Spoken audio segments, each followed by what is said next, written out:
그동안 저희 회원들이든 아니면 뭐 불자들이든 부처님에 대해서는 많이 들어봤고, 또 이게 우리 불자들은 부처님의 생애, 부처님이 어떤 분인가에 대해서는 비동량으로도 많이 들어봤지만, 그 이전 상황, 왜 불교가 탄생하게 되었을까? 그리고 불교라는 종교는 다른 종교에 비교해서 어떤 점이 다른가? 요거를 오늘은 좀 말씀드리고자 합니다. 집에서 가전제품 쓰는데 중국산 쓰겠습니까? 한국산 쓰겠습니까? 그러면 대부분 다 한국산 쓰지에, 그건 비교해서 좋기 때문에 그 명확한 거라요. 그래서 이 종교도 마찬가지입니다. 지금 뭐 제가 넷플릭스 보진 않았지만 JMS 정명석, 사실 불교든 종교든 여러분들이 이렇게 어떤 그 기독교든 천주교든 불교든 얘기를 들었을 때 판단하는 기준이 하나가 있어야 돼요. 그거는 그 말로 인해서, 그 행동으로 인해서 나에게 괴로움이 된다면 그건 사법입니다. 그렇잖아요. 그분이 이제 자기가 메시아라고 해서 여성들을 굉장히 많이 이렇게 괴롭혔는데, 그 트라우마로 많은 사람들이 고통을 겪고 있잖아요. 근데 예수님이 그런 식으로 시험을 했고, 예수님이 그런 식으로 메시아로 오겠습니까? 그건 아닌 거죠. 물론 불교도 시험은 합니다. 근데 불교 시험이라는 건 너무 단순해서, 문수보살이라고 있어요, 불교에. 문수보살은 지혜를 상징합니다. 그분이 나타날 때가 이 사람이 공부가 되신가 말하신가, 요거를 좀 시험할 때가 있어요. 열심히 문수보살을 내가 막 기도하니까 문수보살이 전혀 다른 모습으로 나타나서 이렇게 대화를 하는데 내가 잘 모르는 거야. 그러면 갑자기 그 변화했던 모습이 없어지고, 문수보살이 타고 다니는 그 청사자가 있거든요. 사자를 타고 다니는데 싹 없어지면, 내가 공부가 덜 돼서 문수보살을 앞에 놓고도 못 봤구나. 공부를 더 해야 되겠다. 그래서 공부를 더 하고 깨달음이 얻는, 요거의 불교의 시험이고, 이런 지금 보면 이렇게 시끄러운 종교는 보면 이상한 방법으로 시험하는데 그게 사실은 말이 안 되는 거지. 이익이 되고 도움이 되는 종교가 돼야 되는데, 그렇지 않고 이상한 방법으로 이렇게 온다. 너를 시험하는 것이다 라고 해서 사람들이 그 믿음이나 이런 기준이 없으면 또 흔들리기 쉽습니다. 그래서 종교라는 것은 얘기를 들었을 때 우리에게 도움이 되고 이익이 되고, 지금 현실 세계에서 내가 겪는 괴로움을 상쇄시켜주는, 이게 종교의 본래 목적이지. 어떤 시험을 통해서 웃기잖아요. 자기가 만든 피조물, 기독교식 논리라면 내가 만들고 내가 시험하는 거잖아요. 그죠? 근데 우리도 지금 결혼해서 여기 다 자제분들이 있지만, 자식들이 말 안 듣는다고 내칩니까? 말 안 들어도 감싸고 사랑하고 이끌어주고 설령 다른 사람들이 손가락질을 할지라도 내 자식은 내가 감싸는 게, 이게 부모와 자식이잖아요. 근데 시험에서 탈락하면 이렇게 괴롭히기나 하고 죽이거나 이런 거는 사실은 종교의 본래 목적은 아니라고 봅니다. 그래서 지금부터 그 불교가 그러면 그런 종교와 비교해서 어떤 점이 다르고, 또 그 부처님이 이 탄생 전에 과연 어떤 일이 일어났길래 불교라는 종교가 생성되었는지, 요거를 알고 그 다음에 부처님의 생애나 또는 5월 2일, 3일 제가 서울에서 명상 전문가 스님을 초청을 했어요. 잠시 공지하자면요, 그분이 이제 여자분인데 미국에서 사업을 성공했어요. 페라리 타고 다녔습니다. 미국에서 페라리 타고 다니다가 영화선사라고 스님을 만나가지고 명상을 배우고 싹 정리하고 출가를 했어요. 그 스님하고 또 제가 또 인연이 돼서 스님을 모시게 됐는데, 참 귀한 기회니까 오셔서, 또 개인적으로도 강의 시간 외에 개인적으로도 명상 좀 내가 이러이러한 어려움이 있는데 또는 이러이러한 걸 좀 배워보고 싶은 2박 3일 동안 계실 겁니다. 원래 하루 저녁만 강의하기로 했는데 스님께서 이왕 오신 김에 이틀 해드리겠습니다 해서 이틀 하니까요. 그거 부분은 총담회장님이나 저에게 말씀해 주시면 그런 그 개인적으로도 면담할 수 있도록 해드리겠습니다. 여기서 뭐 명상 배우셔도 되고요. 자, 그러면 첫 번째 순서로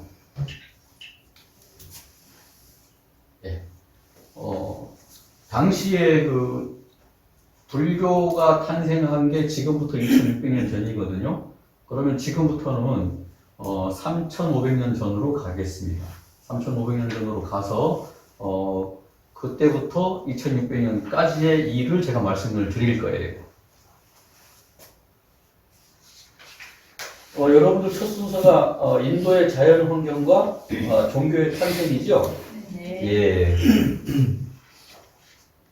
그 인도의 자연 환경을 보면 지구의 자연 환경을 축소시켰다고 보시면 됩니다. 땅덩어리 넓은데 굉장하게 다양한 그 기후가 분포하고 있거든요. 자, 그러면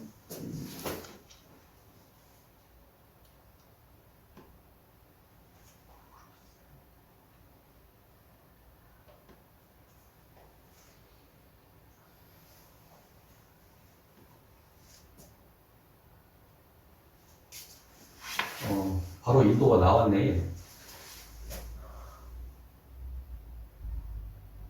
자, 여기가 인도 대륙입니다. 뭐 많이 보셨겠어요, 그죠? 예, 인도 대륙이고, 자, 인도 대륙에는 원래 토속민이 트라비다족이라는 토속민들이 원래 살고 있었어요. 농경민족입니다. 농경민족이 이 인도에서 살고 있었는데,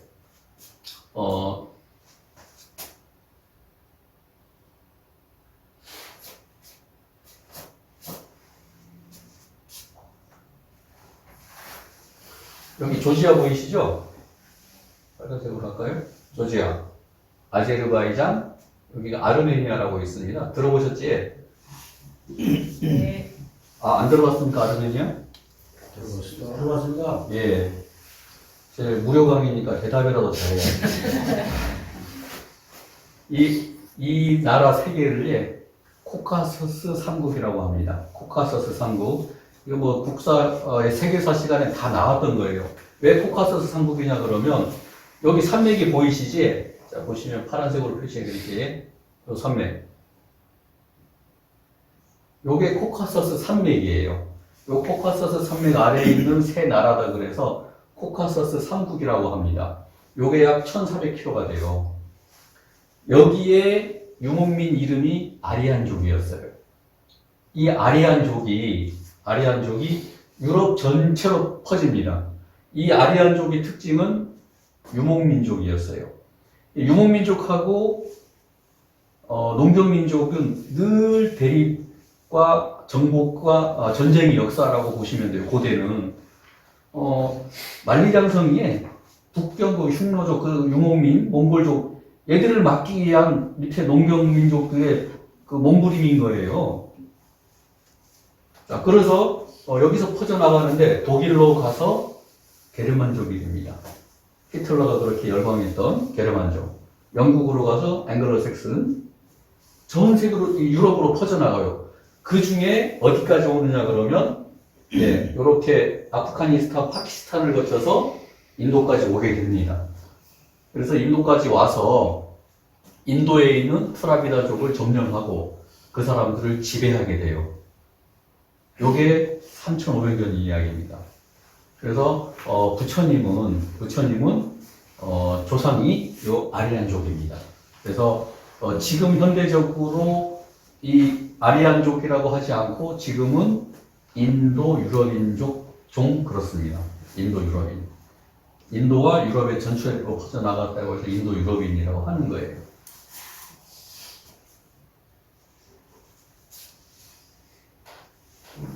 자, 여기까지 와서 이제 이렇게 해서 인도까지 오게 됩니다. 자, 인도까지 왔는데 소수가 다수를 지배하기 위해서는 정치적으로나 문화적으로나 지배할 수 있는 시스템, 제도가 필요한 거예요. 몽골이 유목민족이었는데 중국을 함락했지만 문자가 없어, 종교가 없어. 나라는 세웠잖아요. 원나라를 세웠죠. 징기스칸이. 나라는 세웠는데 더 수많은 지배한 민족들을 이렇게 이끌고 가려니까 필요했던 게 그런 것들입니다. 그래서 종교는 어디서 끌고 왔느냐? 티베트에서 끌고 와요. 그래서 원나라의 종교는 티베트 불교입니다. 흔히 얘기하는 남아교라고 하지. 그래서 우리나라에도 원나라 시대에 생긴 탑들을 라마교의 영향을 받았다고 하는데 정확한 표현은 티베트 불교다. 그리고 중국이 원래 갖고 있던 역사, 문화를 흡수해가지고 그걸 믹스해서 원나라는 중국을 다스립니다. 그러면 이 아리안족은 인도를 어떻게 다스렸느냐? 소수가 다수를 다스리는 거죠. 이 트라비다족은 원래 농경민족입니다. 그리고 피부색이 틀려요. 그러면 이 인도의 그 자연환경을 지금부터 좀 보시도록 하겠습니다.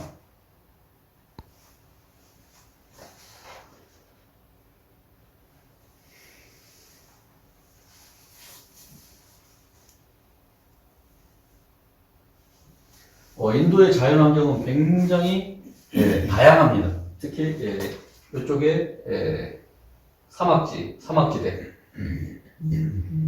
여기가 사막지대입니다. 그리고 옆으로 그 인더스 문명이라고 들어보셨죠? 그게 정확한 표현은 인더스 계곡이에요. 인더스 계곡 문명. 그래서 계곡. 그리고 특히 여기 보시면 엄청난 이 산맥이 보이시죠? 요게 무슨 산맥 같아요? 히말라야 산맥입니다. 히말라야 산맥이 장장 몇 킬로냐면요, 2,400km예요. 거기에 카랑코 산맥까지 하면 약 400km, 500km 되거든요. 그냥 총 합치면 약 3,000km가 돼요. 엄청난 산맥이 맥혀 있기 때문에 자연적으로 이 아시아와 이쪽 그 인도의 대륙을 구분하는 경계가 됩니다. 그래서 여기는 산맥. 산맥도 보통 산맥이 아니고 세계의 지붕이라고 일컬어지는 에베레스트가 있는 산맥이 여기에요. 그리고 가야, 이쪽이 바라나시, 이쪽이 인도인의 젖줄이라고 하는 겐지스강입니다.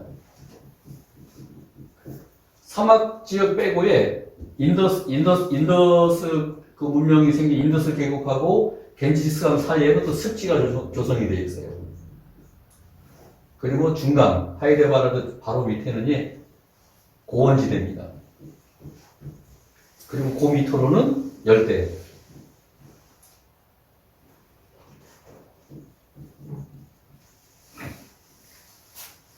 색깔이 막 하야만 아는 거랍니다.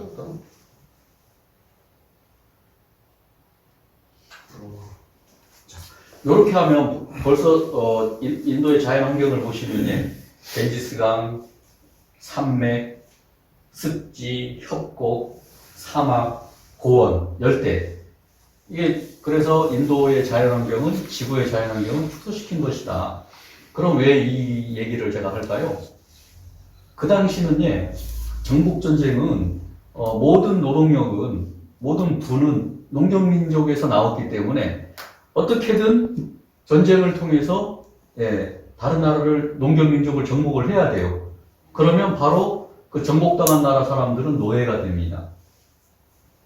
그래서 부가 축척이 되고 또 뺏기기도 하고 이런 그 수많은 그 전쟁이 있었고 거기에 아무리 왕족이나 귀족이라도 내일 전쟁에서 지면 바로 노예가 되는 거예요. 사람들이 불안하겠습니까? 안 하겠습니까? 이렇게 불안하면 선성적으로 당연하게 초자연적인 현상들을 믿게 됩니다. 큰 계곡, 큰 산맥, 큰 사막, 습지. 그러니까 그거 더불어서 태풍, 태양, 비, 이런 것들이 초자연적인 현상이기 때문에 사람들은 거기다가 신격화하는 거예요. 우리보다 월등히 우월한 존재들이라고 생각해서. 그래서 3,500년 전에 이런 그 모든 거에다가 신의 어떤 그 의미를 부여하기 시작합니다. 그래서 나온 게 베다경전이에요. 베다경전은 지금으로 치면 뭡니까? 힌두교. 힌두교가 그전에는 브라만교였거든요. 힌두교와 브라만교의 핵심 경전은 베다경전입니다. 근데 베다경전의 내용은 뭐냐? 이런 온갖 신들을 형상화하고 그 신들을 찬양한 책이에요. 그게 베다경전입니다. 그 베다경전을 기준으로 브라만교가 생긴 거예요.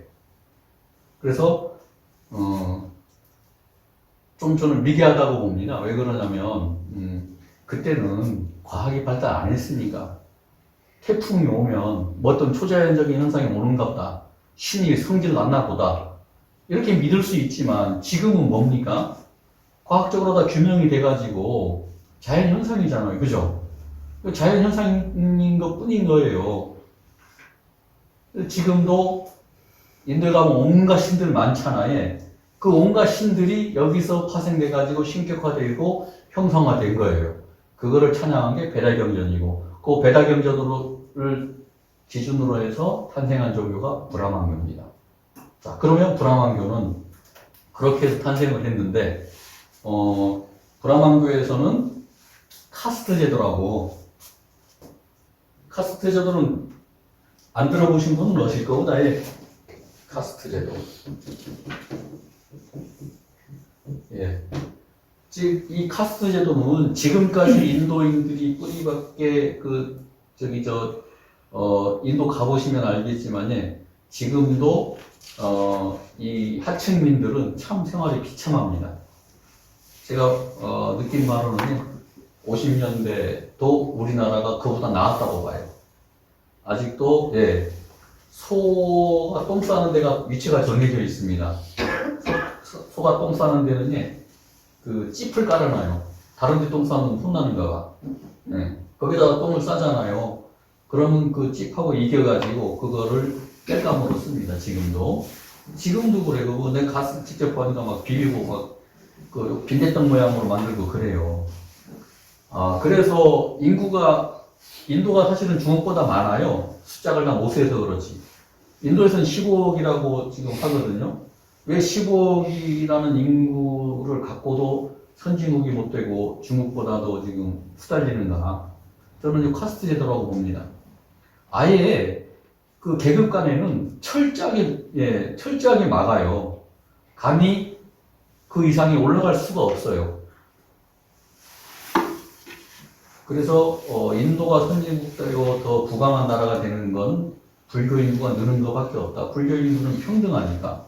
그래서 불교 인구가 예전에는 0.7%였는데 지금은 약 2%까지 올라갔습니다. 특히 이제 그 하위층 계층의 사람들이 불교를 많이 귀정하고 있어요. 자, 카스트제도 1번 브라만, 2번 크샤트리아, 3번 4번 수드라. 자, 이렇게 해서 카스트 제도는 4계급으로 나눠요. 이거 여러분들 세계사에서 들어봤습니다. 이거 들어봤는데 지금 액면이 지금 다 잊을 때가 됐지. 정말 들어놨나? 자, 그러면 브라만은 제사장입니다. 제사장은 최고인 거지. 그 사람들과 신의 매개체 역할을 하고 제사의식을 집전하고 그리고 베다경전을 공부하고 베다경전을 알리는 이 역할을 하는 사람들이 브라만이에요. 그리고 이번은 크샤트리아는 왕족이나 귀족. 이분들이 크샤트리아. 그러니까 1번, 2번은 지배층이지, 지배계급. 주로 아리안족입니다. 자, 부처님은 어디 들어가요? 크샤트리아. 2번에 들어가요. 왕족이니까. 그래서 부처님은 아리안족에 들어갑니다. 자, 3번 바이샤. 바이샤 농민입니다. 농민. 그 당시에 주류를 이뤘던 게 대다수 농민이었고, 인도의 토착민인 트라비다족도, 예, 요 바이사 계급으로 전락을 합니다. 뭐, 트라비다족도 한때 내가 다스릴 때는 거기도 왕이 있었고, 그죠? 왕족 귀족이 다 있었겠죠. 점령당하니까 바로 평민으로 떨어지고, 농민으로 떨어지고, 수드라는 뭡니까? 불가촉 천민이라고 해서 거시어도 안 되는 존재예요. 불가촉 천민. 뭐 이렇게 전생을 보니까 몇 명 계시네요. 불가촉 천민. 예, 내 눈을 봐. 2명 있어, 2명. 자, 불가촉 천민인데 어느 정도로 차별이 심하냐면요. 이 배달경전을 들어서도 안 되고 더더욱이 말을 해서도 안 됩니다. 배달경전을. 그러니까 위에 이 계급하고는 아예 상종을 하면 안 되는 거예요. 3번, 4번은. 특히 4번 같은 경우 배달경전을 들으면 쇳물을 귀에 부었다고 합니다. 그리고 배달경전을 입으로 얘기하면 혀를 자르고. 그러니까 지금 여러분들은 뭐 어떻게 사람이 그럴 수 있느냐. 노예는 사람이 아니에요. 그 당시 기준으로 노예는 사람이 아니에요. 동물보다 못했습니다. 왜 그러냐면 노예가 일하다가 다치면 고쳐줘야 되잖아요. 새로 사는 게 나아. 그 고치는 비용이면. 그래서 노예는 사람이 아닙니다. 말을 하는 동물일 뿐인 거야. 그래서 특히 이 노예들 계층, 수드라 계층에서 나이 들고 이제 더 이상 쓸 힘이 없으면 숲에 가서 버리는 거예요. 우리나라 고래장하고 비슷합니다. 어디 숲에 버리느냐? 시타바나. 시타바나를 한문으로 쓴 게 시다림. 자, 우리 불자들은 아시지? 사람이 죽으면 스님들이 시다림 가거든요. 가서 목탁 치면서 금강경을 외워주잖아요. 예. 그리고 부처님께서는 이 시타바나에서 수행을 하셨습니다. 우리가 시다림 간다 그러면 여원이 여기에 있는 거예요. 사람 죽지 않아도 가서 버렸던 곳이에요. 자, 그렇게 해서 요 카스트 제도와 브라만교 요 두 가지로 인도를 통치하게 됩니다. 인도를 지배하게 되는 거예요.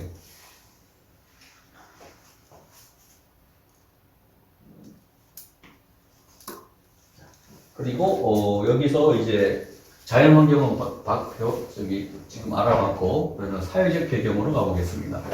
제가 여기 뭐 여러분들 보시기에는 그냥 짧은 글일지 몰라도 제가 말씀드렸듯이 거의 한 달 동안 씨름하면서 쓴 글입니다. 사회적 배경으로 가면, 자, 브라만교가 가장 최상위 계층이고, 또 모든 게 철저하고 엄격하게 했기 때문에 지금이나 그때나 최고의 권력층에서 생길 수 있는 문제는 1번 도덕적 타락입니다. 2번 부패. 처음부터는 안 그랬겠죠. 그죠?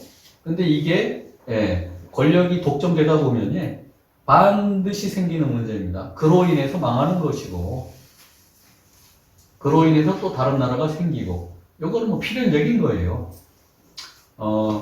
자, 사회적 배경을 보면, 그때나 지금이나, 과도한 부의 집중, 과도한 권력의 집중에는, 그 밑에 바이샤나 수두라한테는, 너네 계급끼리만 결혼해.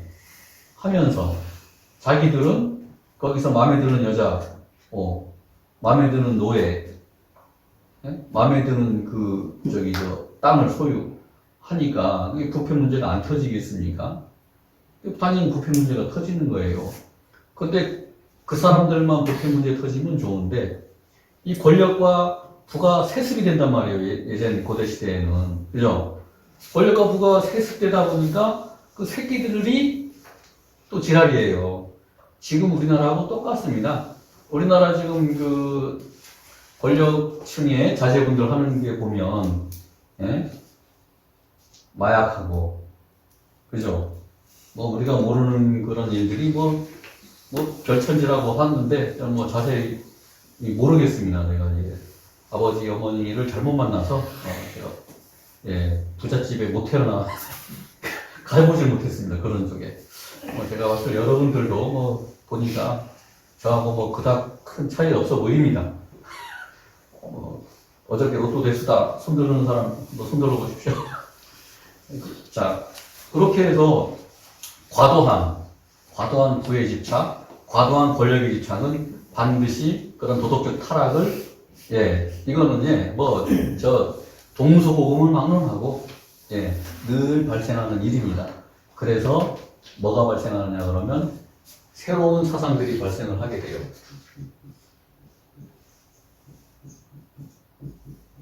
새로운 사상, 요거를 이렇게 새로운 사상을 주장하는 사람들을 사문이라고 합니다. 사문 들어보셨지? 새로운 사상을 주문하는데 그 브라만교가 갖고 있는 교리가 뭐냐 그러면요, 요거는 좀 중요하긴 하죠. 왜 그러냐면 지금까지도 인도 땅에 남아서 브라만교가 지금 힌두교예요. 리모델링 한 겁니다. 이름만. 큰 차이 없어요. 자, 브라만교에서는 그럼 뭐를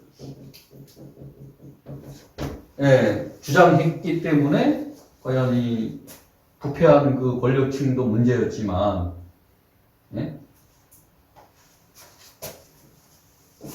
이 카스트 제도 이런 걸로 인해서 굉장히 바이샤나 수도라는 굉장히 불만이 많습니다. 새로운 사상들이 발생하게 되는데 그 새로운 사상 중에 대표적인 게 우파니샤드라고, 요거는 잊어버려도 좋습니다. 이게 자꾸 이렇게 깊게 들어가면 여러분들 공부에도 혼란 올까봐 요거는 잊어버리시고 듣고 저런 게 있구나 라고만 생각하세요. 왜 그러냐면 요 브라만교를 설명하고 새로운 사상을 설명할 때는 우파니샤드가 꼭 들어가기 때문에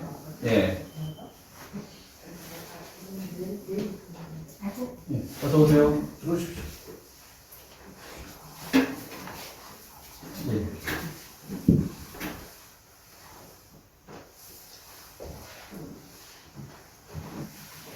하나씩 먹어, 빨리 먹어.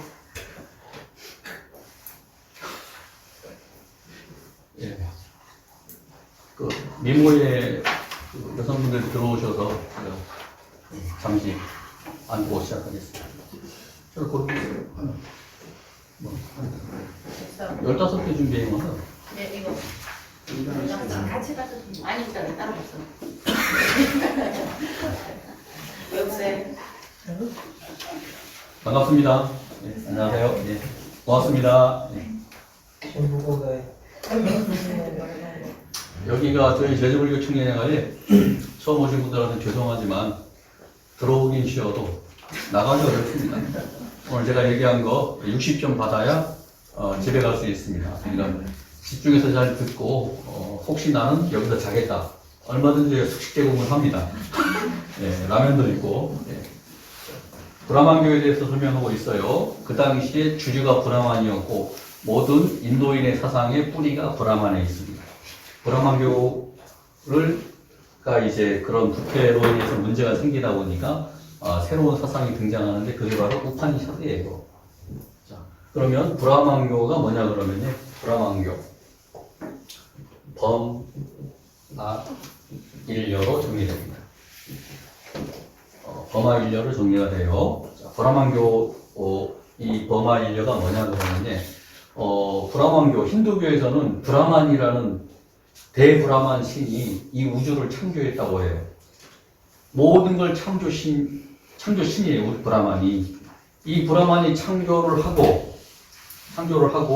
사람들이 태어날 때마다 작은 브라만들 씨를 심어주는 거야. 그것을 아트만이라고 합니다. 아트만은 우리 불교 경전에 굉장히 많이 나와요. 이 아트만을 불교에서는 부정했거든요. 부처님은 이걸 비판했거든요.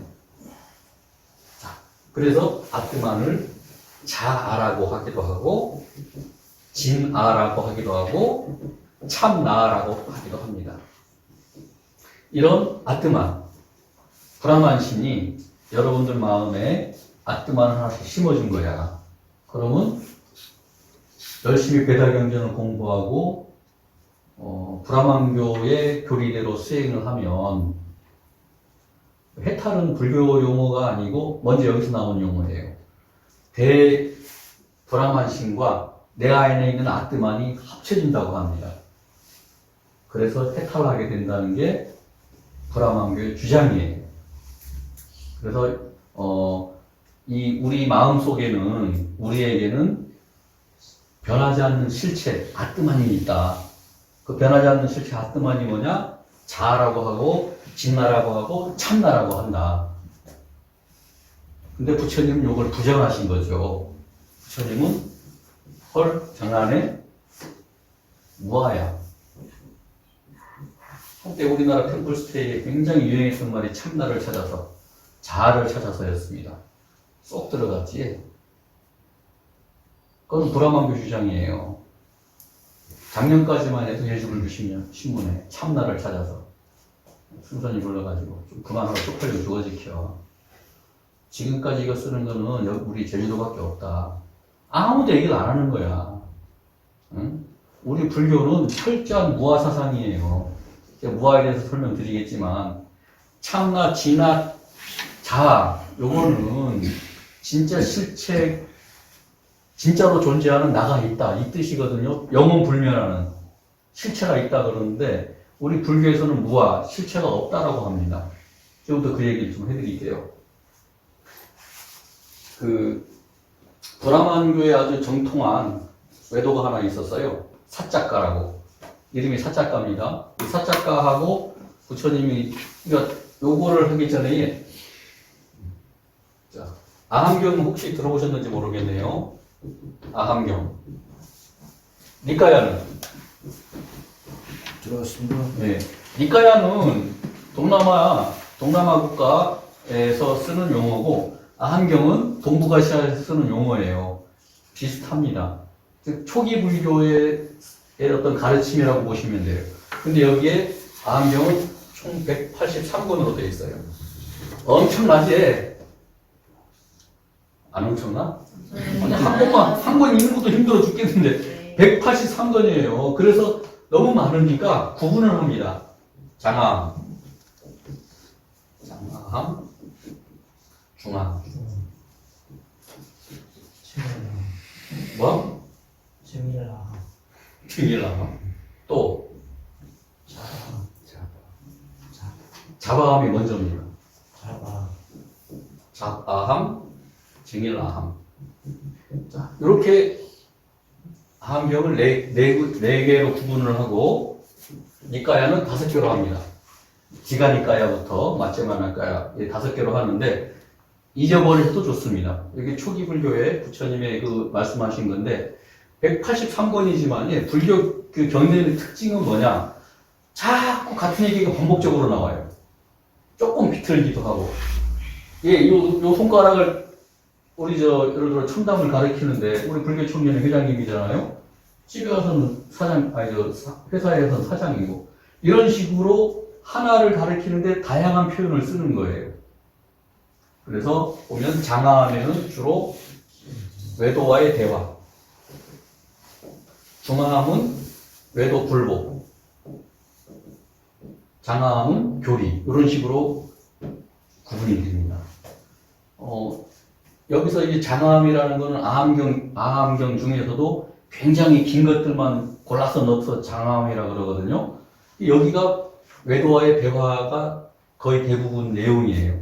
그러니까 부처님은 야, 링에 올라와 해서 때린 게 아니고 계속 대화로서 상대방의 그 교리, 브라만교의 교리를 부정하신 거고 비판하신 거예요. 이때 사작가라고 브라만교의 교리에 정통한 사람, 이 사람하고 부처님하고 대중들이 보는 데서 대화를 합니다. 이 사작가는 너무너무 달변가였고 너무너무 박식해가지고 그때까지 브라만교를 대표하는 사람이었고 이렇게 설법 대결을 해서 한 번도 진 적이 없답니다. 그래서 삼은 고타마하고 설법 대결을 한다고 하니까 너무너무 자신이 있어서 표현해 드리자면 소를 끌고 다니듯 고타마를 끌고 다니겠다. 이런 표현을 써요. 그래서 이제 설법 대결이 펼쳐집니다. 요지는 요지는 자아, 진화, 참나와 무아의 이 어떤 그 대화가 되는 거예요. 사자가요. 브라만교에서는 실체가 있는 진화, 참나를 주장하는데 맞냐? 맞다. 사자가는 부처님한테 그러면 불교에서는 그걸 부정하는 무아를 주장하는데 맞냐? 맞다. 그랬을 때 부처님이 뭐라고 말씀하시냐면 진짜로 내가 내 것이면 나라는 존재가 실체가 있고 내 것이면 너가 명령을 해봐라. 몸을 바꿔봐라. 몸에게 명령을 해봐라. 내 것이면 모양도 바꿀 수 있고 그렇지 않느냐. 어떻게 생각하느냐 사자가야. 대답을 못해요. 또 묻습니다. 세종께서 사자가야. 너가 진짜로 실체가 있는 너 거라면 네 몸이 네 거라면 네 형색을 바꿀 수 있지 않느냐. 어떻게 생각하느냐. 대답을 못해요. 근데 갑자기 사자가 위에 금강저 아세요? 금강저? 금강저 모르겠다. 예, 우리가 불교로는 디테일한 것까지 짚고 넘어가겠습니다. 금강저가 뭐냐 그러면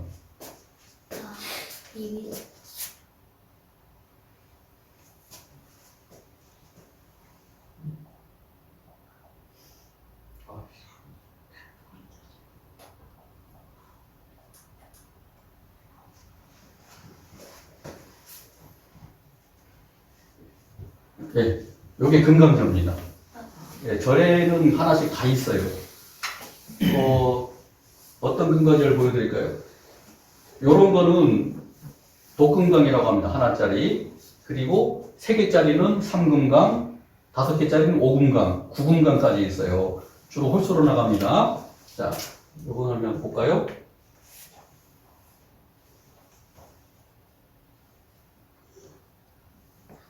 뭐가 나오죠?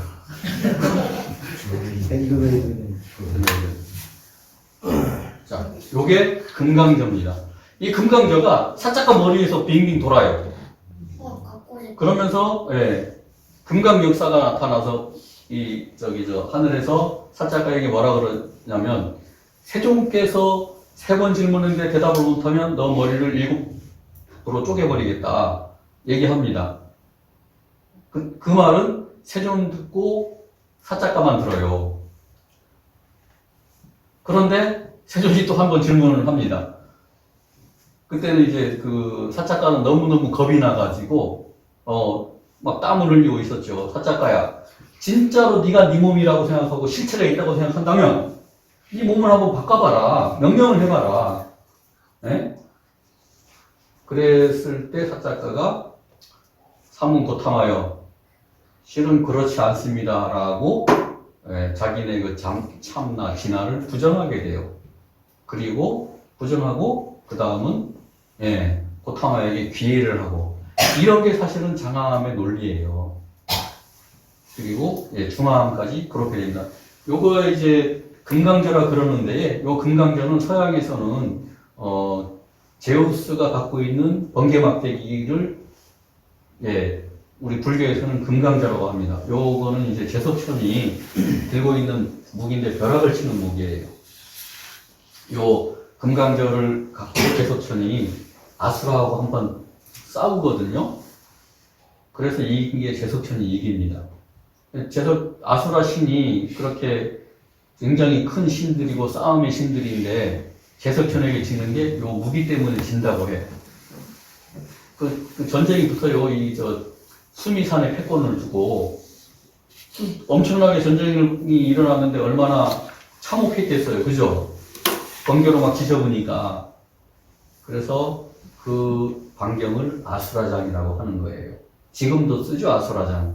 개판인 거에. 그때 사용했던 제석천왕의 무기가 금강저고, 이 금강저로 외도를 굴복시키는, 뭐 불교 그 부처님의 그 논리는 다 이런 식으로 가는 거예요. 자, 그러면 자, 지나, 참나와 무화가 무슨 그 어떤 그 저기 차이가 있을까? 무화라는 거는 딱 전 세계에서 불교만의 주장이에요. 불교만의 주장이에요. 무화를 주장하는 종교는 세계에서 불교밖에 없습니다. 그래서 여러분들이 요 불교만의 또는 부처님께서 이렇게 브라만교의 어떤 허구, 실체 이런 거를 부정한 거를 비판까지 했어요. 부처님은 너네 그 잘못 알고 있다. 근데 우리가 요거를 모르면 불교 공부 참 앞으로 나가기 너무 어려워요. 그리고 우파니샤드는 모든 거는 신이 만들었다를 부정했어요. 그러니까 사람들이 또 좋아했지. 새로운 사상이다 했는데 결국은 우파니샤드 역시 그것만 다를 뿐 카스트 제도를 옹호했단 말이에요. 야, 신분제가 좋아. 근데 뭐가 다른가? 이 사람들은 범신론입니다. 예, 지금 얘기하는 우파니샤드 이런 거 그냥 말씀드렸듯이 외우려고 하면 좀 어려울 수 있으니까 지나가는 거로 우리가 들으셔도 좋습니다. 이 범신론이 뭐냐 그러면 모든 사물마다 누가 이렇게 신이 만든 게 아니고 모든 사물마다 신이다. 모든 사물마다 다 각각의 신이다. 그러니까 큰 틀에서는 그게 그건 거예요. 우리 바이샤나 수드라가 봤을 때는 그 나물이 그 밥인 거예요. 그리고 전변설. 뭐 전변설은 이제 불교 교리하고도 좀 비슷한 측면이 있긴 있습니다. 모든 것은 이제 뭐 변화한다. 근데 이제 모든 거 변화한다는 주장은 뭐 아무나 할 수 있지만 무아는 불교만의 독특한 사상인 것입니다. 자, 그러면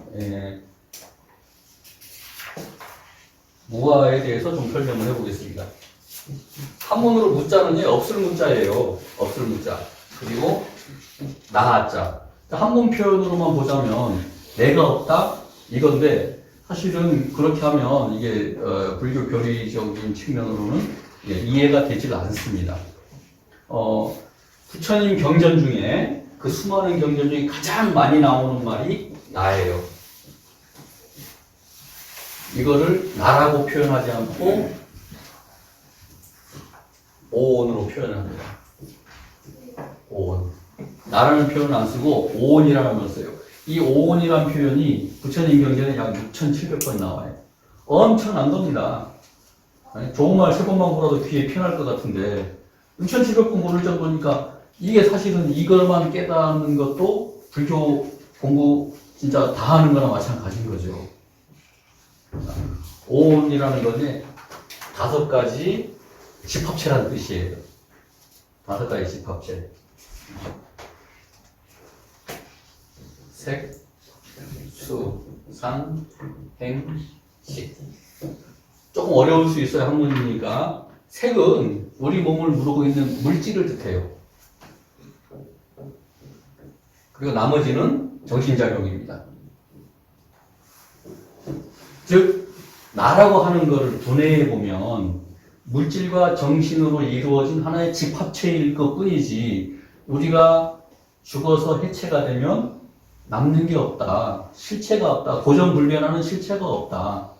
죽어서 다시 다른 몸을 갖게 되면 또한 물질과 정신이 화합돼서 생명을 받는 것이고 그 생명을 받는 것은 자꾸 생명을 받고 죽었다 태어났다 하는 것을 윤회라고 하는데 그러면 그 윤회는 무엇이 원인이 되어서 윤회를 하느냐 이것을 모르는 것을 원인으로 해서 윤회를 한다. 그럼 이것을 모르는 걸 불교용어로 뭐라 그러느냐?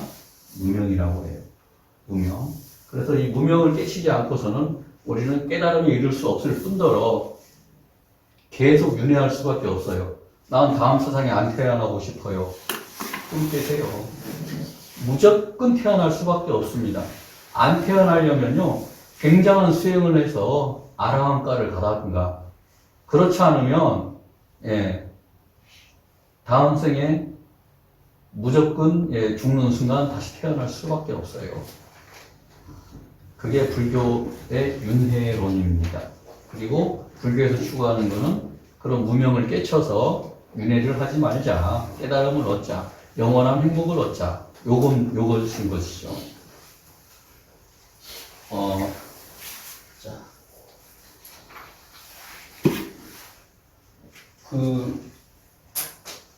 여기 나라에 대해서 좀 설명하고 있죠. 무아에 대해서. 자, 이 물질과 정신작용인데, 불교에서는, 이 세상을 보는 시각이요. 괴로움으로 봐요. 고통으로. 괴로움과 고통으로 봐요.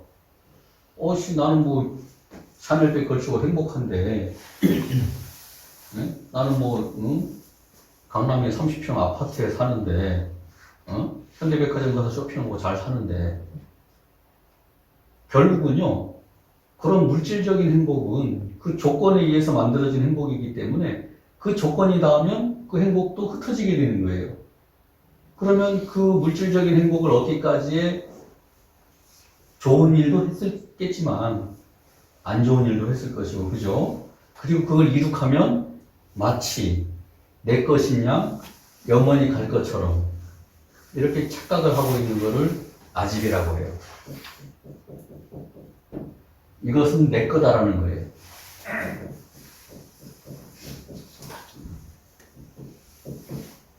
내 돈, 내 차, 내 몸도 내 거. 이게 아집인 거죠. 그럼 아집의 특징이 뭐냐 그러면요, 자기가 좋아하는 거를 가지려는 특징이 있습니다. 근데 여러분들 생각을 해보니까 내가 원하는 거 다 가질 수 있던가요? 예? 조직 회장님. 못 가져요. 지금 당장 태근이를 원빈으로 바꾸고 싶겠지. 못 바꿉니다. 예. 내가 원하는 거를 이룰 수가 그렇게 있는 세상이 아니에요. 근데 그걸 추구한단 말이에요. 그 자체가 괴로움인 거예요. 설령 그거를 내가 얻는다 그래도 당시 잠깐의 물질적인 행복이 있을 뿐이지 그 물질적인 행복이 조건이 다 되면 또한 흩어져 버릴 수밖에 없어요. 그래서 여러분들은 내 몸, 영원할 것 같은 착각 속에서 늘 우리는 무언가를 계속 추구하면서 살고 있단 말이죠. 근데 그 무언가라는 거는 특징이 늘 어디 있느냐? 밖에 있습니다. 행복을 밖에서만 찾는 거예요. 물질적인 행복 안에서 못 찾잖아요. 밖에서만 찾고 있는 거지. 그 조건을. 그래서 야, 밖에 없다게. 불교가 그거예요. 야, 밖에 없다. 너 스스로 네 마음을 잘 관조해봐라. 저것은 다 실체가 없이 허망한 것이다. 그리고 나라고 생각하는 나 자신도 실은 허망한 것이다. 호흡 한 번이면 없어지는 거예요. 요거를 통찰하지 못하면 괴로움은 계속 괴로움으로 인한 윤회를 할 수밖에 없는 게 우리의 삶인 것입니다.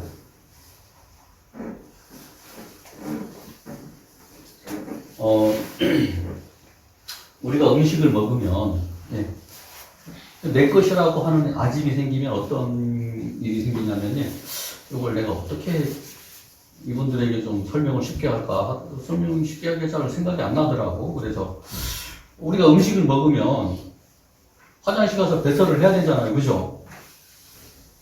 이 아집이 생기면요, 뭐가 어떤 특징이 생기냐 그러면 변화를 거부합니다. 내가 돈이 많으니까 변화가 싫은 거야. 그냥 이걸 즐기고 싶은 거야. 근데 이 세상에 변하지 않는 건 없어요. 불교의 특징 중에 하나가 재림무상이라고 해서 모든 것은 변한다. 그거니까 너무 집착하지 말라 이거예요. 모든 것은 조건에 따라서 계속 변하기 때문에, 예? 늘 내가 예를 들잖아요. 결혼할 때, 예? 그렇게 좋았던 감정이 지금도 있어요? 네.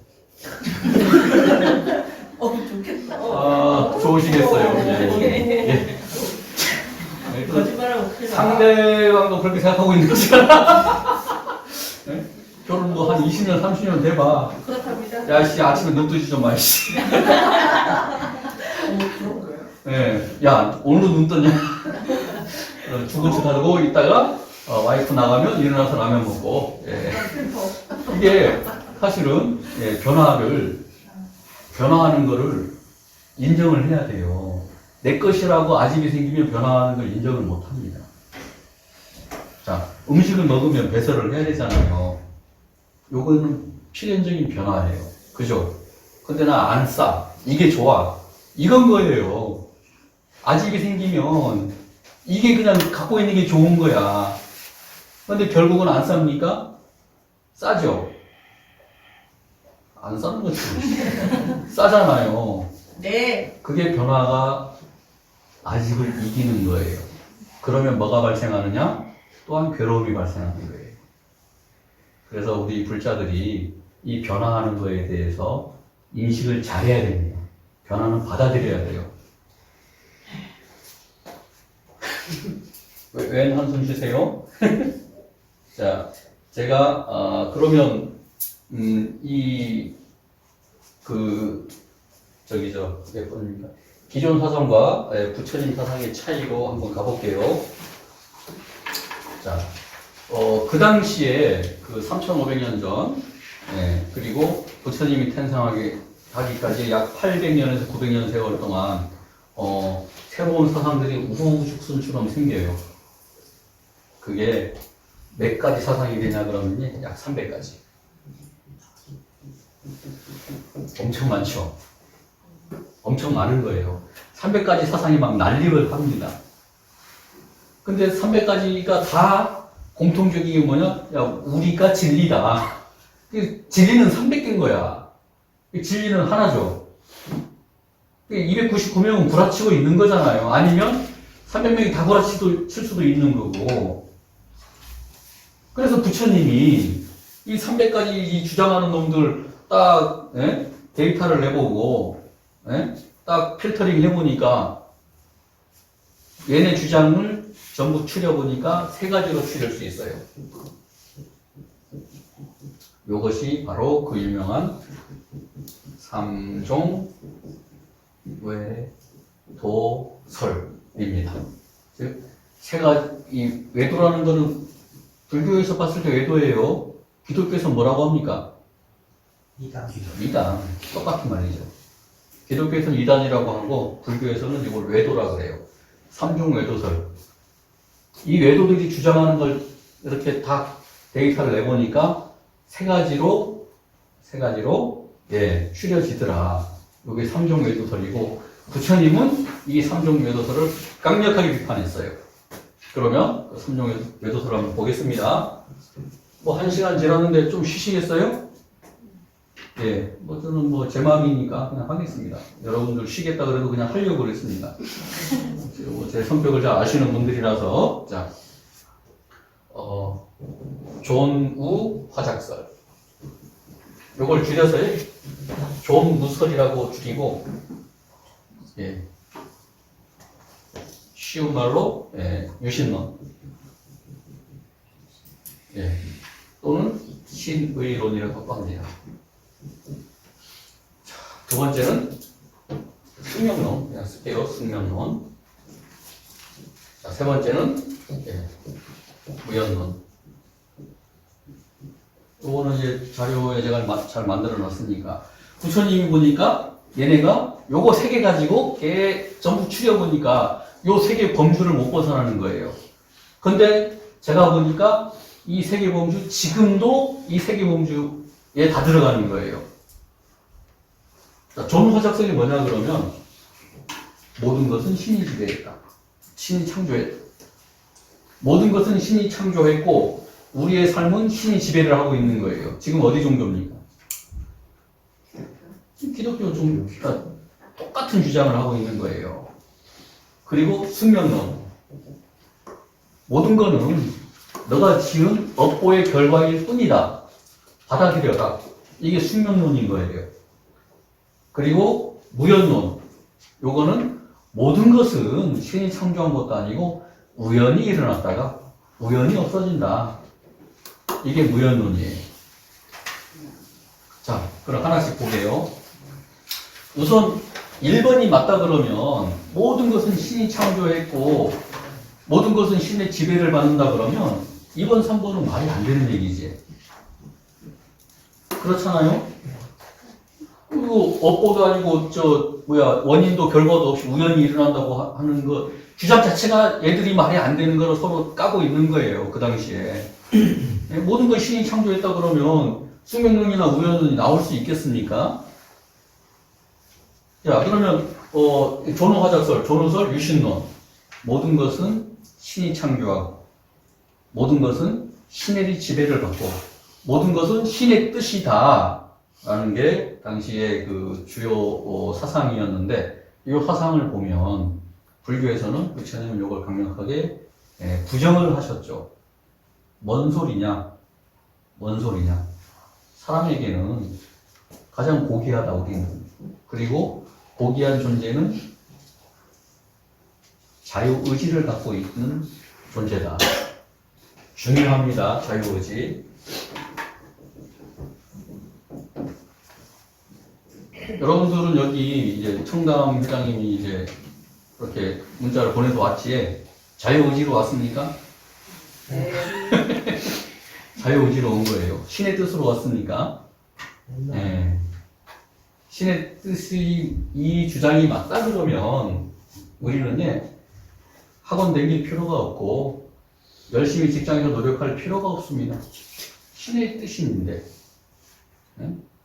그잖아요. 신의 뜻인데 신이 창조하고 신의 지배를 받는다고 생각해보세요. 왜 학원 다니고 왜 공부하고 왜 노력합니까?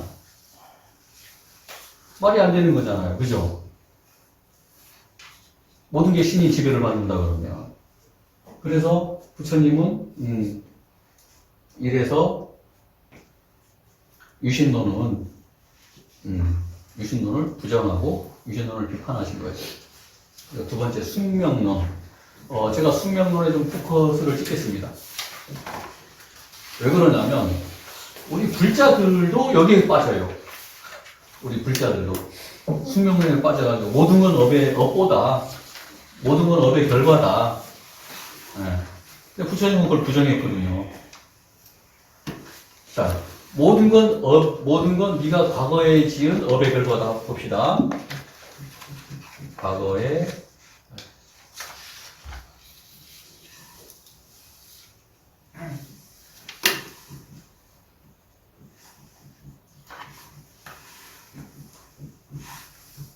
이것도 부처님께서 뭐라고 말씀하셨냐면 그럼 네가 지금 누굴 죽이더라도 과거의 업으로 인해서 죽였으니까 너한테는 책임이 없다.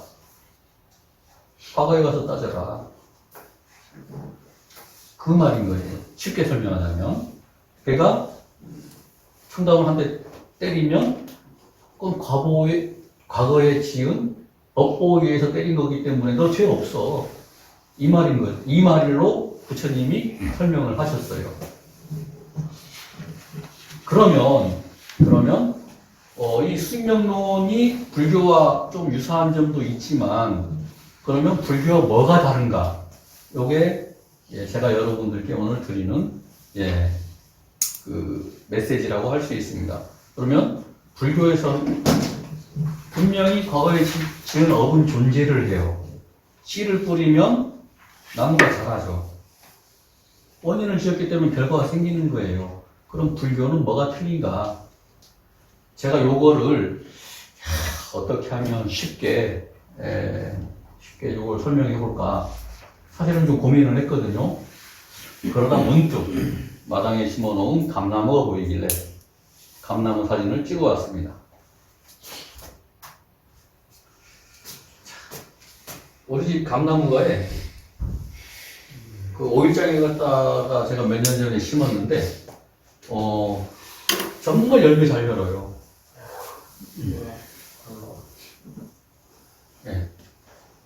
이 감나무가 정말 열매가 잘 열었는데, 요거는 제가 묘목을 하다 신 거기 때문에 업에 의한 결과까지 해서 잘 자랐습니다.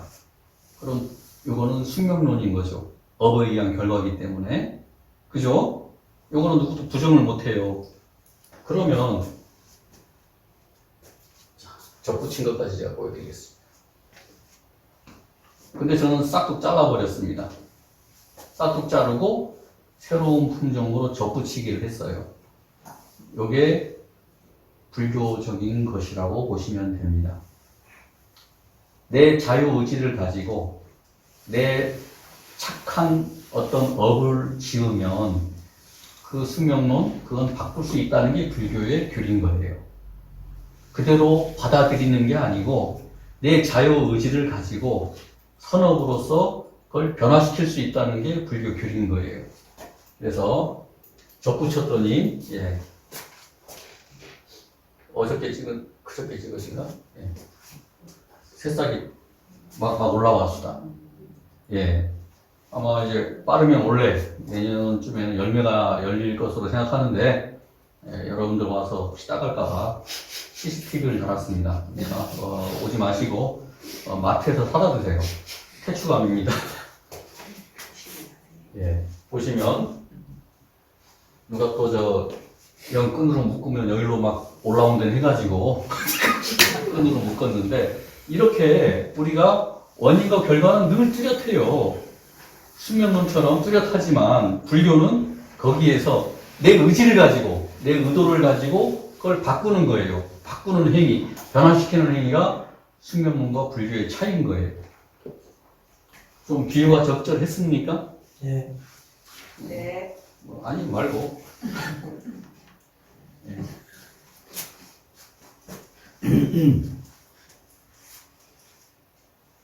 자, 그리고 무연론. 무연론은 모든 것은 원인 결과 없다가 그냥 적당히 우연히 일어났다가 적당히 우연히 없어진다. 이것 또한 앞에 거하고 똑같아요. 모든 게 우연히 일어나면 누굴 때려도 우연히 됐기 때문에 그건 죄를 묻지 말아라.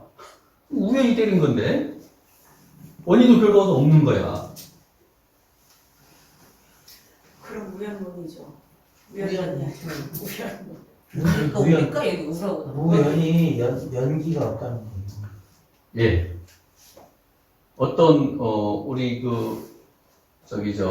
연기의 법칙 속에서 사는데 이것이 있으므로 저것이 있고 이게 연기법이거든요. 근데 그거를 부정한 거죠, 무연론은.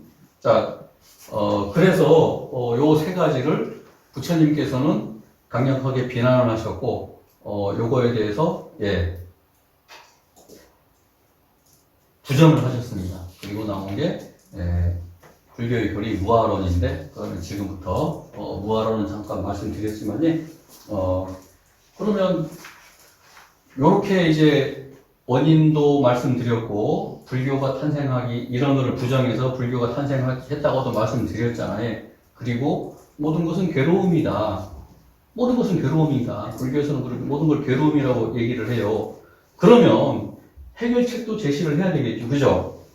뭐 어떤 문제를 비난하는 것도 좋지만 그 비난에는 해결책도 같이 제시를 해줘야 되는 거예요. 야, 너 그렇게 하지 마, 못해, 막 이렇게 얘기할 수 있지. 근데 한 단계 더, 야, 이거는 이렇게 하면 더 좋고 저거는 저렇게 하면 더 좋아 라고 방법을 제시해 준 게 불교 교리 중에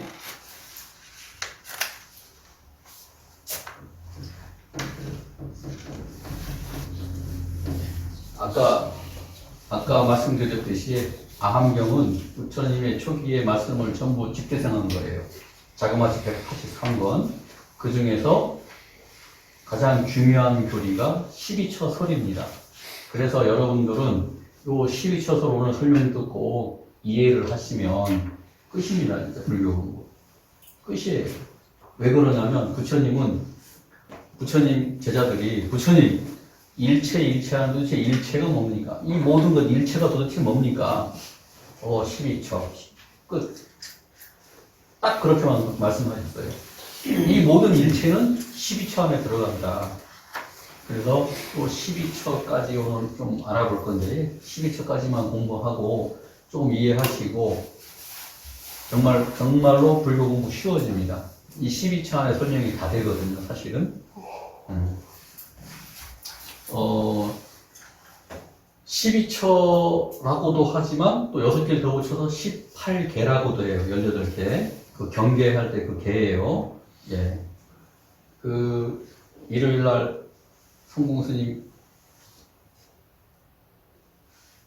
그 중토고사님에서 법문 청해가지고 하는데 저는 회원은 아니지만 스님을 섭외한 죄로 스님이 너 안 가면 나 안 해. 그렇게 해버리니까 할 수 없이 갔수다게 막 법문하다가 야 이 18놈아 진짜 그랬어요. 그래서 그 18놈에 대해서 설명을 하는데 그게 바로 18개였던 거예요. 우리는 늘 12처 18개에 속고 산다. 요거는 여러분들 명확히 하셔야 돼요. 그리고 조금 이해하셨더라도 청담 회장님을 우리 중심으로 해서 이런 강의는 계속 하면서 반복적으로 하면서 여러분들이 완전히 이해를 하셔야 돼요. 그렇지 않으면 불교 공부 멀쩡꽝입니다. 단호하게 얘기할 수 있어요. 12처 5원을 모르고서는 불교 공부 아무리 해도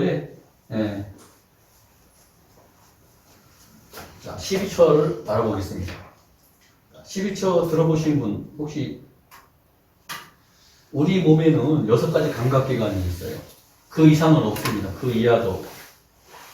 6가지 감각기관이 뭐겠어요? 여러분 감각기관 어수가?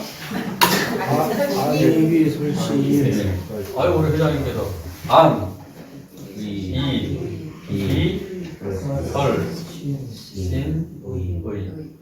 요거를 요건 한문이고요.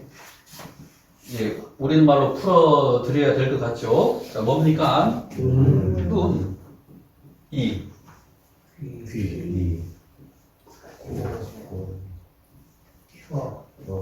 그러니까 입으라고 할게요 그냥. 혀라고 합시다. 신,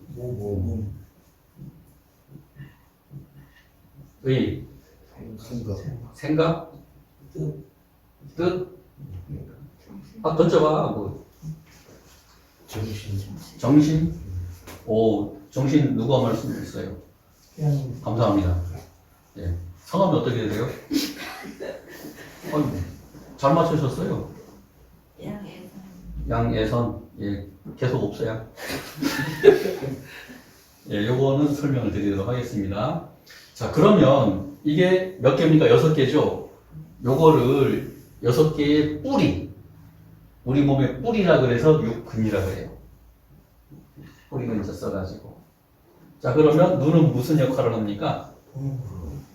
봄. 귀는 들음. 코는 맡음이라고 할게요. 맛봄. 느낌이라고 하겠습니다. 이거는 우리 몸은 느낌 촉이기 때문에. 그리고 여기서가 중요한 게 법이라고 합니다. 자, 그래서 이 합쳐서 몇 개예요? 12개요. 이걸 12처라 그러고 부처님께서는 요거를 벗어나는 거는 불하다. 요걸 벗어나는 거는 불교가 아니다라고 단호하게 말씀했어요. 생각해보세요. 요걸 벗어나는 게 있습니까? 없어요. 그지? 요걸 벗어나는 게 없어요. 다시 한번 말씀드리지만 부처님께서는 일체 안에 일체가 뭡니까? 12처. 끝이에요. 12처를 일체라고 하셨어요. 근데 자 여기서 이거를 조정하는 놈이 있죠? 나가 뭐라 그랬어요? 요거에 외웁서 외워야 됩니다. 오는 이거 외우셔야 돼요. 아까 얘기했지? 불교 경전 중에 가장 많이 나오는 말이 오온이다. 오온은 뭐냐? 색, 수상행식. 예, 다음에 오만 따로 강의할 기회가 있으면 따로 강의를 해드릴게요. 이렇게 나라고 생각하는 존재 오온이 있는데 이 오온을 통해서 눈은 보고 하는데 문제는 눈은 다른 역할을 못해요. 눈이 코 역할을 할 수 있겠어요?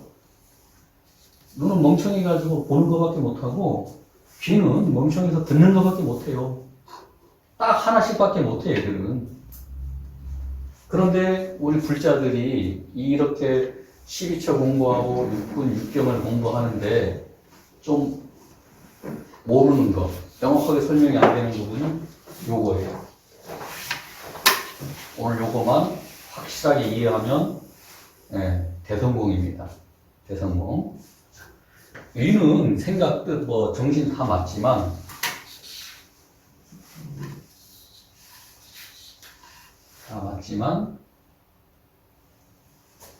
의지입니다. 의지작용이에요. 의지작용.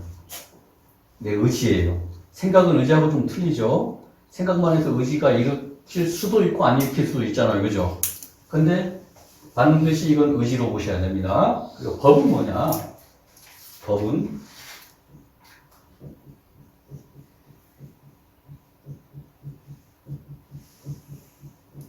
의지가 없는 모든 것을 법이라 그래요. 예, 의지가 없는 모든 것. 자연물. 근데 특징이 있습니다. 특징이 의지를 적용시키면 반드시 작용을 해요.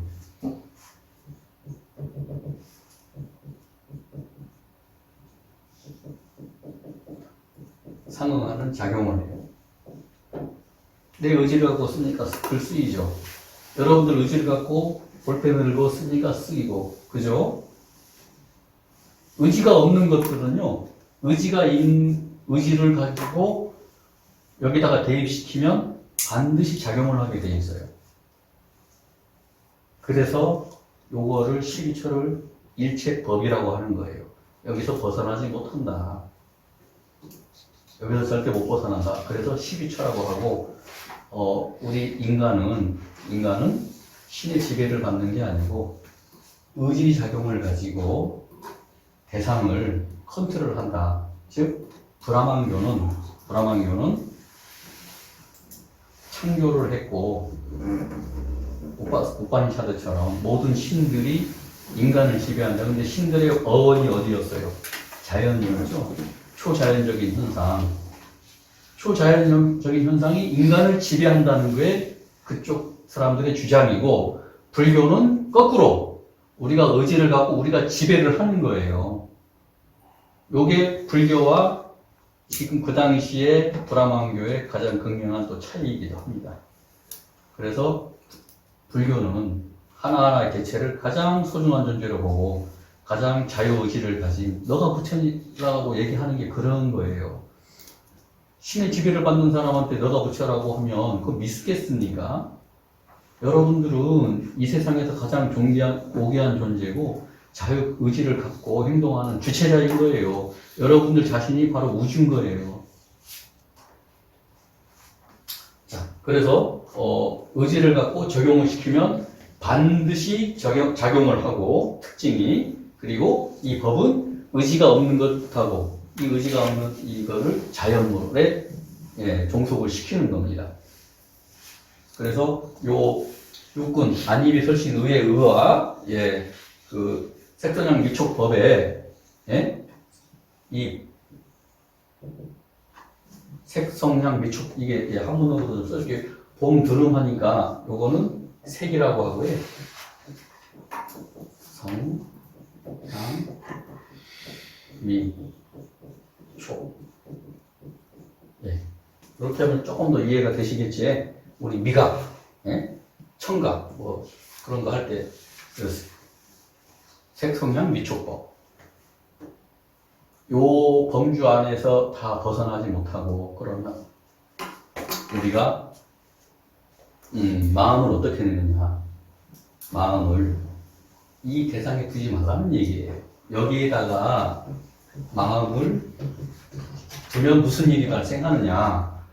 이 대상에다가 마음이 꽂히면, 예, 좋은 것을 보게 되면 갖고 싶고, 쿠시라곤 참기름 냄새 맡으면 먹고 싶고, 그것도 갖고 싶고, 좋은 차를 보면 욕심이 생기고, 마음이 여기다가 가는 순간 분별심이 생겨요. 좋다, 나쁘다라는. 아, 저거는 좋은 거, 아, 이건 나쁜 거. 그 기준은 내 기준이지. 내 기준으로, 아, 저거는 좋다, 저건 나쁘다, 라고 판단을 하는 거예요. 그게 바로 다툼의 원인이고, 싸움의 원인인 거예요. 그래서 마음을 여기다가 두지 마라. 어디다가도 마음은 내 스스로 관조해봐라. 저기다가 마음을 뺏기는 순간 집착이 생겨나고 분란이 일으킨다. 마음을 거두어들여라. 그래서 마음으로, 예, 마음으로 어떤 생각을 하느냐에 따라서 이 분별심이 없을 수 있겠죠. 여러분들이 마음의 고통을 없을 수 있는 거예요. 이게 뭐냐? 환경으로 가보면 일체유심종이다. 너 마음대로 되는 게 아니다, 이 뜻이 아니고, 마음을, 예, 여기다가 두면 분별심이 생기고, 예. 자, 화엄경으로 가면 일체유심종. 금강경으로 가볼까요? 금강경이 뭐 사국에, 제일 뒤에 나오는 제일 앞에가 뭐죠? 금강경 사국이가? 써볼까요?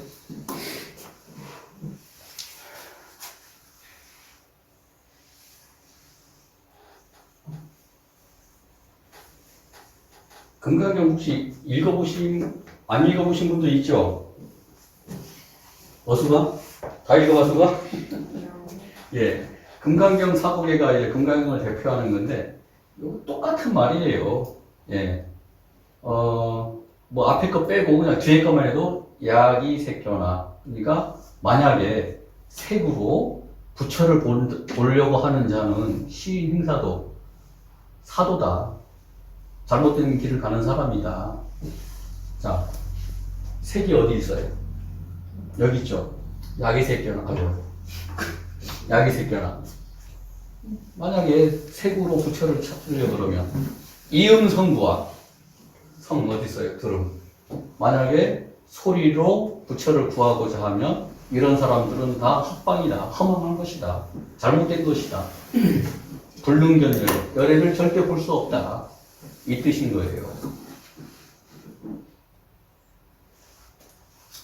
범소유상 계시어망도 똑같은 말이에요. 범소유상, 모든 상이잖아요. 이게 대상이기 때문에. 이거를 지금 안 써서 그렇지, 요거는 대상이란 뜻이에요. 대상이잖아요. 그죠? 범소유상, 모든 상은, 예, 다 허망하다는 얘기예요. 응?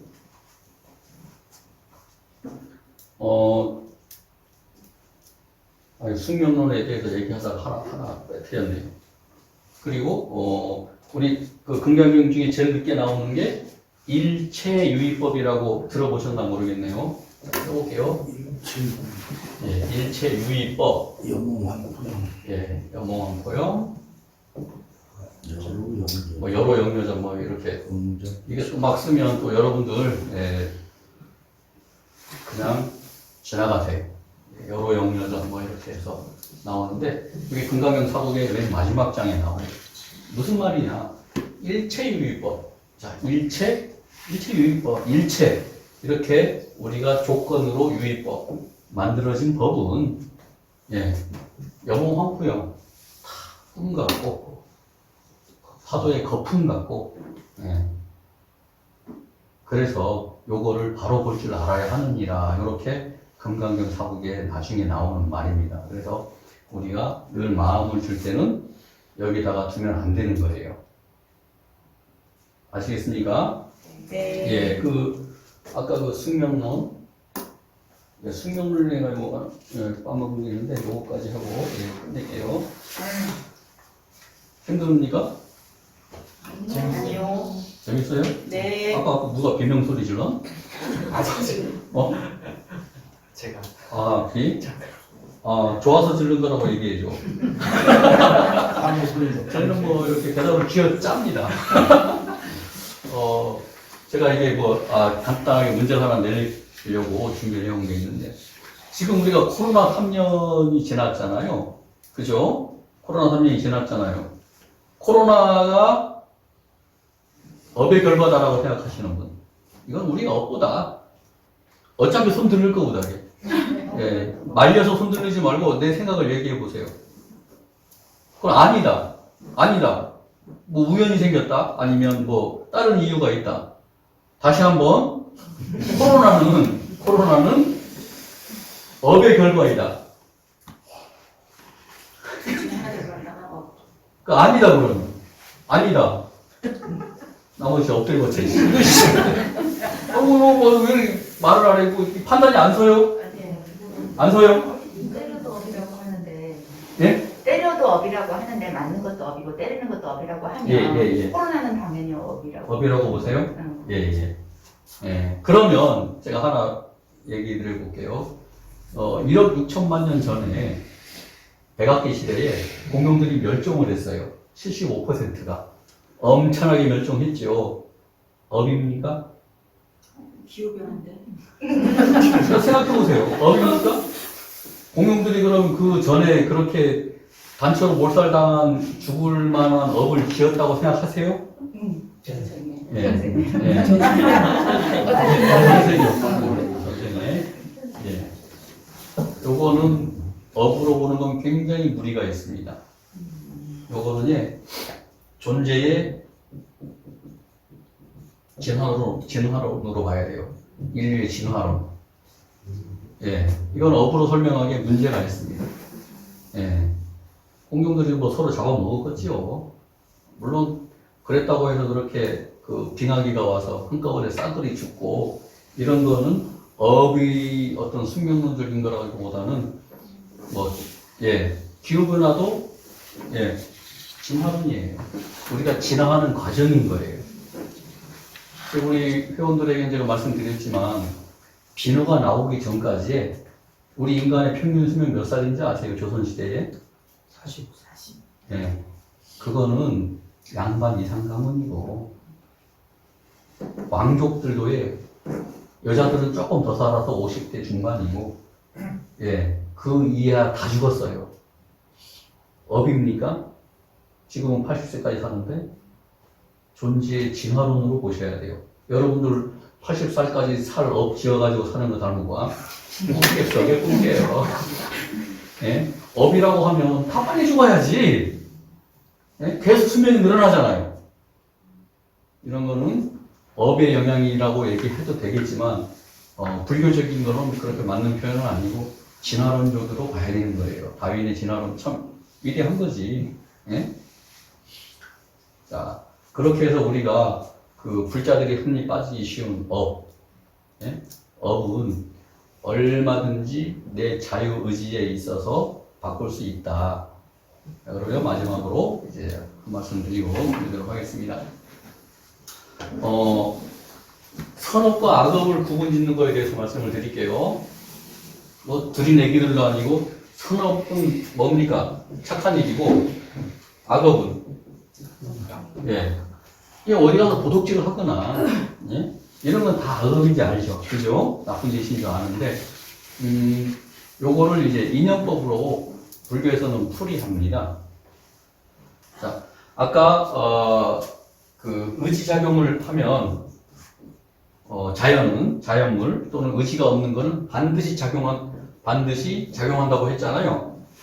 근데 이거는 거기에 속하는 거고 인간관계는 틀린 거야. 복잡한 겁니다. 인간관계는. 내가 우리 홍보 형님 아들 이름은 웅이지. 야, 생각이 나. 웅이한테 야 고사리 거꾸로 가자. 한번 너 갈래? 판단할 거야 이제. 판단하겠지. 이익이 되나? 나한테 도움이 되나? 그죠? 나한테는 도움 되겠지. 같이 가면 보디가드도 해주고 잘 못 꺾을 것 같으니까 내가 많이 꺾고 그죠? 그렇잖아요. 근데 내가 지금 우리 이민아 우리 보살님한테 고사리 포인트 죽이는데 알아봤다. 걸어서 갈 거보다 왜? 나도 이익되니까. 판단을 하겠지. 나도 이익되니까. 그래서 이 의지작용이 이제 사람으로 가볼게요. A, B로 가보겠습니다.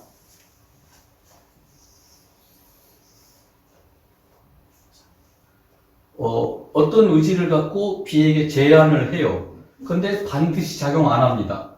판단하겠지. 아, 뭉 써야 되겠다. 뭉이가 이제 뭉 쓰겠지. 가도 이익이 없는데 작용을 안 할 수도 있는 거예요. 이게 사람과 사람 간의 관계인 거예요. 그런데 내가 얘한테 야 가면 10만 원 주키어게 하면 갈 수도 있어.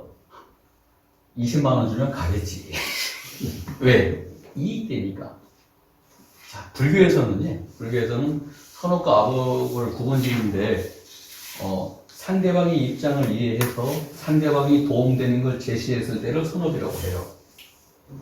그런데 자기 중심적인, 나 중심적인 것을 제시했을 때는 악업이라고 합니다.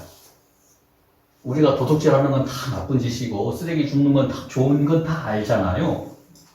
자, 우리 회장님 계시고 회원 계시고 다 각자 단체가 있고 가정이 있을 거예요. 상대방의 입장을 생각해서 그분도 이익이 되고 나도 이익이 되는 것이 뭐다? 선업입니다. 그렇게 해서 선업이 형성이 되면 우리 단체가 잘 되는 거예요. 왜? 같이 할 수 있는 토대를 만들어주니까. 그렇지 않고 내가 이익적인 거 생각하고 상대방보다는 그러면 무슨 얘기 들을게요? 아이고 저 사람은 자기만 생각하는 사람. 청담이 그렇게 얘기하면 아유 저 회장은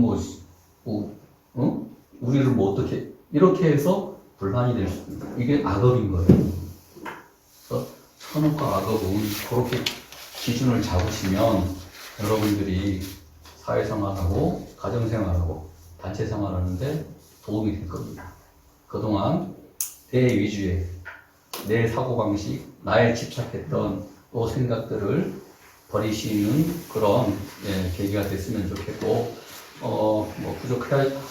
부족했겠지만 여러분들 조금 도움이 되셨으면 하고 바라고 이 강의가 4강이니까 박수 치지 마 아직 안 끝났어요. 4강이니까 부디 꼭 참석하셔서 귀한 시간 귀한 분 모셨습니다. 그러니까 오셔서 강의 들으시고 여러분들 거로 만드시고 그것이 좀 이번 기회에 불교적인 지식과 신심이 한 단계 업그레이드 되는 계기가 됐으면 좋겠습니다. 혹시 모르겠습니다. 질문 있습니까? 내가 그동안 불교에 대해서 몰랐던 거 다 좋고 혹시 내가 사찰에 가서 몰랐던 거 다 좋습니다. 불교에 관련된 거는 제가 보살들의 심리 상태, 임신과 출산 이런 것 빼고는 다 대답해 드릴 수 있어요. 그거 잘 모릅니다 제가. 예. 진화론을 불교적으로 설명해서 약간 진화론, 경제의 진화론. 그거는 이제 부처님이 대답을 거부했던 거, 대답을 안 했던 거를 무기설이라 그러거든요. 어떻게 해서 생겨났고, 그거에 대해서 대답을 안 했습니다. 사실 상당히 분분하기도 한데, 그거는 좀 어려운 얘기고, 진화론에 대해서는,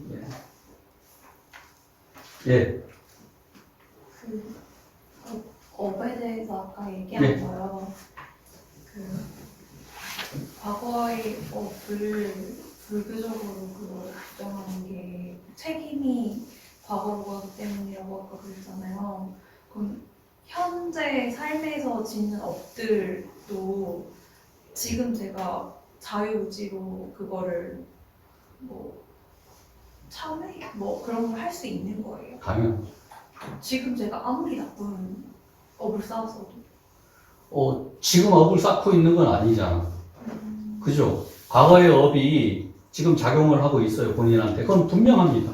과거에 본인이 그 업이라는 거는 내가 의지를 가지고 한 행동을 업이라고 그러거든요. 과거의 행동을 했기 때문에 예를 들어서 본인이 괴로울 수도 있고 힘들 수도 있어요. 그죠? 그걸 봤지만 그걸 불교적으로 풀이하자면 여기서 멈추고 거기에다가 아까처럼 안 좋은 건 싹둑 잘라서 좋은 의지를 갖고 선업을 행하면 반드시 상세가 되고 지금부터 한 그 행동이 과보가 좋은 결과로 온다는 거죠. 또 5,000명. 오랜만이에요. 네. 무슨 회장님만 너무 짜장면이라도 한번 사줘야지, 너는. 나도 배워가지고 한번. 윤회를 안 하려면 어떻게 해야 됩니까? 아, 윤회를 안 하려면, 예. 누구를 결제서 가야 됩니다. 오늘 안 하면 내일 결제하잖아요. 이 얘기도 안 할 수가 없지.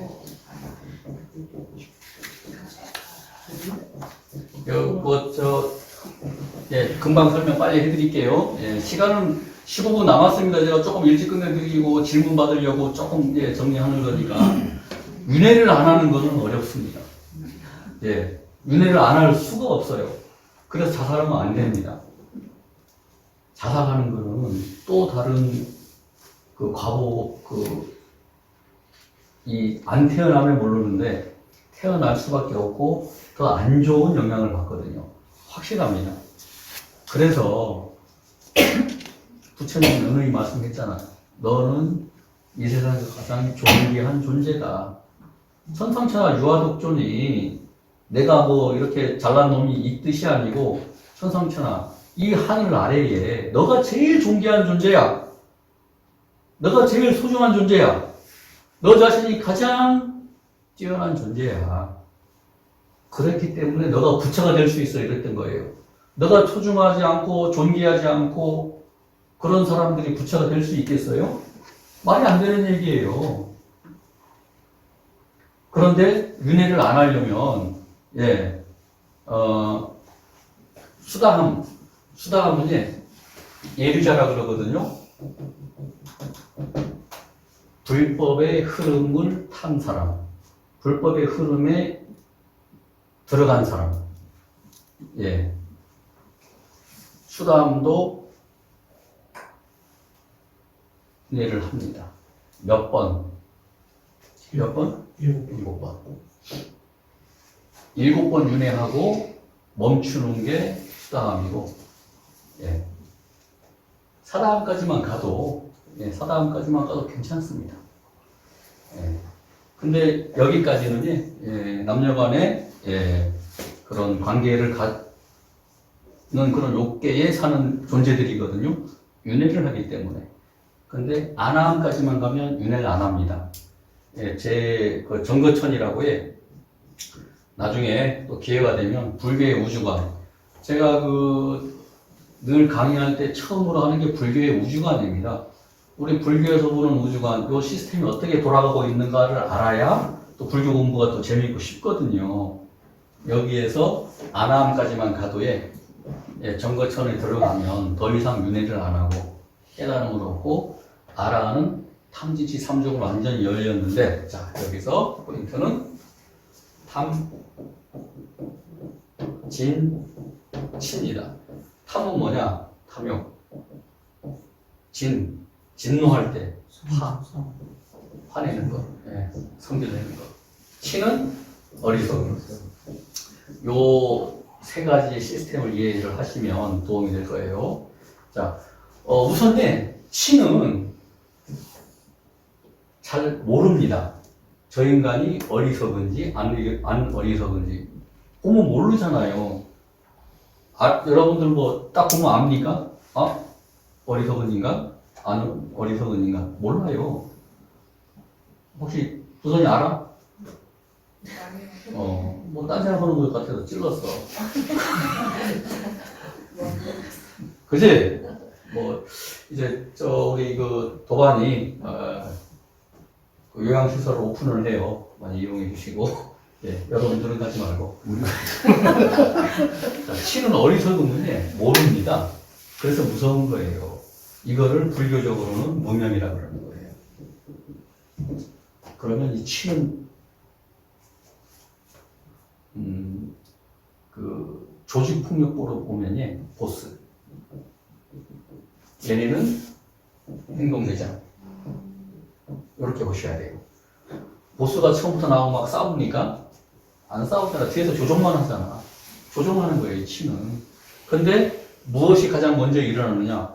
그 안양기 교수는 탐하고 진이 동시에 일어난다고 하는데 저는 그 절대 인정을 못 하겠더라고. 동시에 일어날 수가 없어요.